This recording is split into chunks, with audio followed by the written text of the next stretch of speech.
നമസ്കാരം. അമൃത്തിൻ്റെ ഒരു പുതിയ വീഡിയോയിലേക്ക് എല്ലാവർക്കും സ്വാഗതം. ഇന്ന് ഞാൻ ഒരു ഡിഫറെൻ്റ് ആയിട്ടുള്ള ഒരു ബീഫ് സ്റ്റീക്ക് റെസിപ്പി ആയിട്ടാണ് വന്നിട്ടുള്ളത്. ബീഫ് വെച്ചിട്ട് നമ്മൾ ബീഫ് റോസ്റ്റ്, ബീഫ് ഫ്രൈ ഒക്കെയാണ് ഉണ്ടാക്കാറ് സാധാരണ. പക്ഷേ നിങ്ങൾ ഇങ്ങനെ ഒന്ന് ഉണ്ടാക്കി നോക്കൂ, തീർച്ചയായിട്ടും ഇഷ്ടപ്പെടും. വളരെ സിമ്പിളായിട്ട് ഉണ്ടാക്കിയെടുക്കുകയും ചെയ്യാം. എൻ്റെ ചാനൽ ആദ്യമായിട്ട് കാണുന്നവരാണെങ്കിൽ ഒന്ന് സബ്സ്ക്രൈബ് ചെയ്യുക, തൊട്ടടുത്തുള്ള ബെല്ലൈക്കൺ എനേബിൾ ചെയ്യുക, അതിൽ ഓൾ എന്നുള്ള ഓപ്ഷൻ സെലക്ട് ചെയ്യുക. അപ്പോൾ ഞാനിടുന്ന എല്ലാ വീഡിയോസും നിങ്ങൾക്ക് മിസ്സാവാണ്ട് കിട്ടും. അപ്പോൾ അതാ നമുക്ക് നേരെ വീഡിയോയിലേക്ക് പോവാം. ബീഫ് സ്റ്റീക്ക് ഉണ്ടാക്കാനായിട്ട് നമുക്ക് ആദ്യം തന്നെ 2 പീസ് ബീഫ് എടുക്കാം. ഇത് സ്റ്റീക്കിന് വേണ്ടിയിട്ടെന്ന് പറഞ്ഞിട്ട് കട്ട് ചെയ്ത് വാങ്ങിയ പീസാണ്.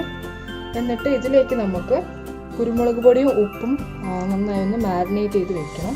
അപ്പോൾ ആദ്യം തന്നെ നമുക്ക് കുരുമുളക് പൊടി ഇട്ട് കൊടുക്കാം. അത്യാവശ്യം കുരുമുളക് പൊടി ഇട്ട് കൊടുക്കണം. 2 സൈഡും കുരുമുളക് പൊടിയും ഉപ്പും നന്നായി തേച്ച് പിടിപ്പിക്കണം. ഇനി നമുക്ക് ഉപ്പ് ഇട്ട് കൊടുക്കാം. എന്നിട്ട് നമുക്ക് കൈവച്ച് നന്നായി ഒന്ന് തേച്ച് പിടിപ്പിക്കാം. ഇതുപോലെ തന്നെ അടുത്ത സൈഡും നമുക്ക് ചെയ്തെടുക്കണം.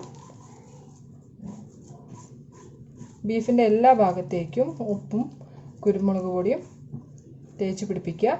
പിന്നെ നമ്മൾ ബീഫ് എടുക്കുമ്പോൾ ശ്രദ്ധിക്കണം, അതിൻ്റെ നെയ്യ് അധികം കളയരുത്. നെയ്യുള്ള ഭാഗം ആണെങ്കിലേ ടേസ്റ്റ് ഉണ്ടാവുള്ളൂ. ഇനി നമുക്ക് അടുത്ത സൈഡും ഇതുപോലെ ചെയ്തെടുക്കാം.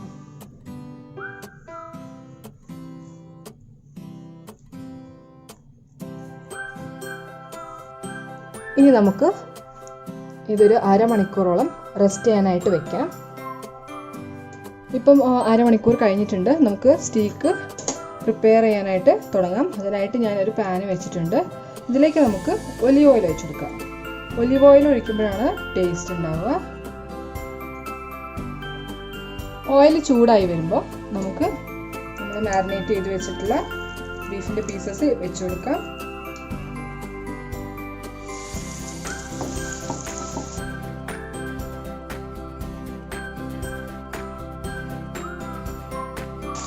ഇനി ഇത് ലോ ഫ്ലെയിമിൽ നമുക്ക് വേവിച്ചെടുക്കാം. ഇതിന് നമുക്ക് ഒരു ലോ ഫ്ലെയിമിൽ ഇട്ടിട്ട് 10-15 മിനിറ്റ് അങ്ങോട്ടും ഇങ്ങോട്ടും മറച്ചിട്ട് നല്ലതുപോലെ ഒന്ന് ഫ്രൈ ആക്കി എടുക്കുകയാണ് വേണ്ടത്. അത്ര പണിയേ ഉള്ളൂ, വേറെ അധികം പണിയും ഒന്നും ഇല്ല ഇത് പ്രിപ്പയർ ചെയ്യാനായിട്ട്. ഞാനിപ്പം ഇവിടെ എടുത്തത് അധികം കട്ടിയില്ലാത്ത സ്ലൈസാണ്. അത് കാരണം അത് പെട്ടെന്ന് തന്നെ ആയി കിട്ടും. നമുക്കിതൊന്ന് മറച്ചിട്ട് കൊടുക്കാം.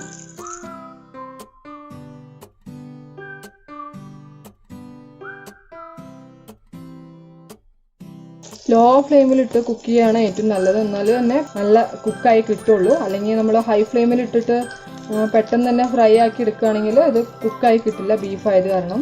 ഇപ്പം ഒരു 5 മിനിറ്റ് കഴിഞ്ഞിട്ടുണ്ട്. ഇനി നമുക്കത് ഒന്നുകൂടെ മറച്ചിട്ട് കൊടുക്കാം.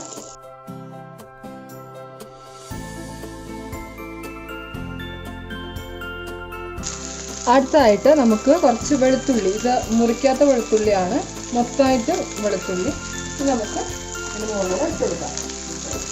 വെളുത്തുള്ളി വെന്ത് ഇതിൻ്റെ വെളുത്തുള്ളിയുടെ സത്തൊക്കെ ഇതിലേക്ക് ഇറങ്ങുമ്പം ഒരു അപാര ടേസ്റ്റ് തന്നെയാണ് കേട്ടോ, നല്ല രുചിയാണ്. അപ്പം വെളുത്തുള്ളി നമുക്ക് ഇട്ട് കൊടുത്തിട്ട് വേവിക്കാം. അടുത്തതായിട്ട് നമുക്ക് ബട്ടറും കൂടി ചേർത്ത് കൊടുക്കാം.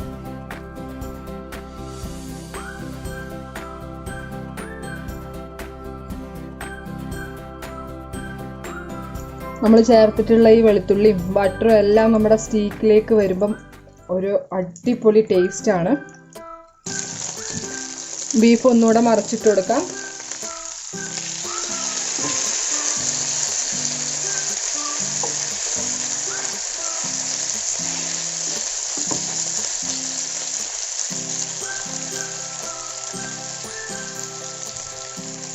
ഇപ്പോൾ ഇതാ ഒരു 15 മിനിറ്റ് ഒക്കെ കഴിഞ്ഞിട്ടുണ്ട്. നമ്മുടെ ബീഫ് നന്നായി വെന്ത് വന്നിട്ടുണ്ട്, 2 സൈഡും ആയി വന്നിട്ടുണ്ട്. ഇനി ഇത് നമുക്ക് ഈ എണ്ണയിൽ നിന്ന് കോരി മാറ്റാം. നമുക്ക് ഈ വെളുത്തുള്ളി കൂടി ഇതൊന്ന് കോരി മാറ്റാം. ഇനി നമുക്ക് കുറച്ചുകൂടെ പണിയുണ്ട്. നമുക്ക് ഇഷ്ടമുള്ള വെജിറ്റബിൾസ് എടുക്കാം. അതൊന്ന് ഈ ഓയിലിലിട്ടിട്ട് ഒന്ന് സോട്ടേ ചെയ്തെടുക്കാം. ഞാൻ കുറച്ച് ക്യാപ്സിക്കം എടുത്തിട്ടുണ്ട്.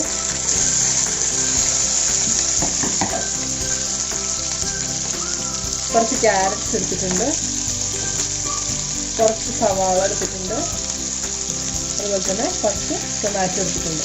നമുക്ക് ഇഷ്ടമുള്ള വെജിറ്റബിൾസ് എടുക്കാം.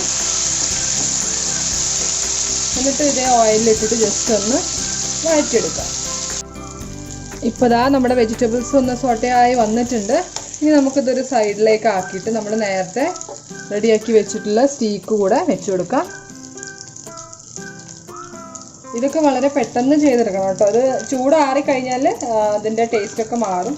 നമ്മൾ ബീഫ് സ്റ്റീക്ക് നല്ല ജ്യൂസി ആയിട്ടിരിക്കണം, എന്നാലേ ടേസ്റ്റ് ഉള്ളൂ. നമുക്ക് വെളുത്തുള്ളി കൂടെ ചേർത്ത് കൊടുക്കാം. ഒരു അര ലെമണിൻ്റെ ജ്യൂസ് ഒഴിച്ചു കൊടുക്കാം, കുറച്ച് മതി. ഇത് നല്ല ഒരു ഫ്ലേവറിന് വേണ്ടിയിട്ടാണ് ഇത് ചെയ്യുന്നത്. പിന്നെ ഞാൻ കുറച്ച് ഫ്രഞ്ച് ഫ്രൈസ് കൂടെ റെഡിയാക്കിയിട്ടുണ്ടായിരുന്നു, അതുകൂടെ ഇതിൻ്റെ സൈഡിൽ വെച്ച് കൊടുക്കാം.